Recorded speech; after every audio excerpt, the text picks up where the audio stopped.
So I'd like to say thanks to Francois and his colleagues for organizing this conference. Thanks to all of you for coming here this morning. I'd say the timing of this event could not be, it's certainly opportune, given the intensive focus on shareholder engagement and activism here in France and in Europe more generally. And that focus is across a very wide range of stakeholders, from lawmakers to regulatory authorities, listed companies, investors, shareholders, and the public at large.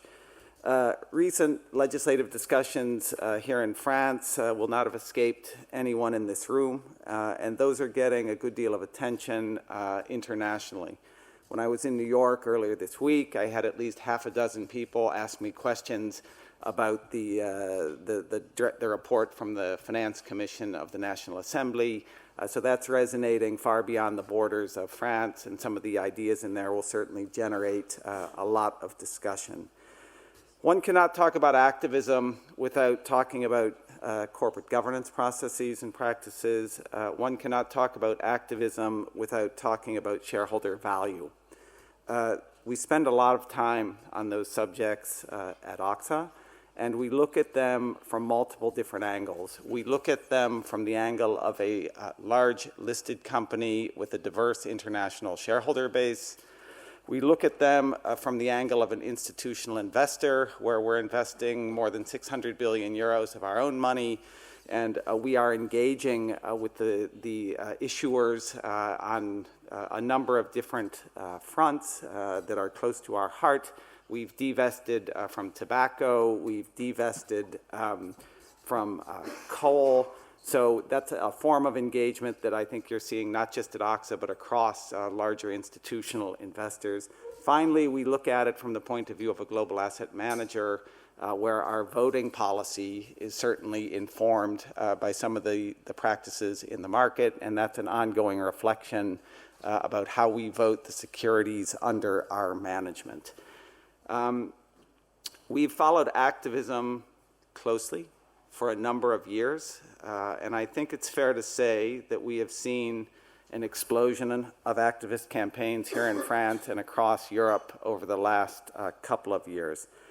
By our count, in 2018, there were 58 activist campaigns initiated in Europe, which is the highest number ever. The funds at the forefront are well known to people in this room. I would say they have very significant amounts of capital. I think Elliott has more than 35 billion US under management, and they are very sophisticated in how they lead these campaigns. Activism is definitely a subject that can generate a lot of emotion. It can generate very polarized views. Regardless of what your personal view is on activism, I think it's fair to say that it's here to stay. It's part of the landscape that we deal with every day as a large corporate. And in that context, I think it's a subject that deserves to be debated fully and openly, both the potential benefits and the potential abuses. And that, of course, is the purpose of this conference today. I think you've got some very good panel discussions in front of you. You touch on many different angles of activism and shareholder engagement.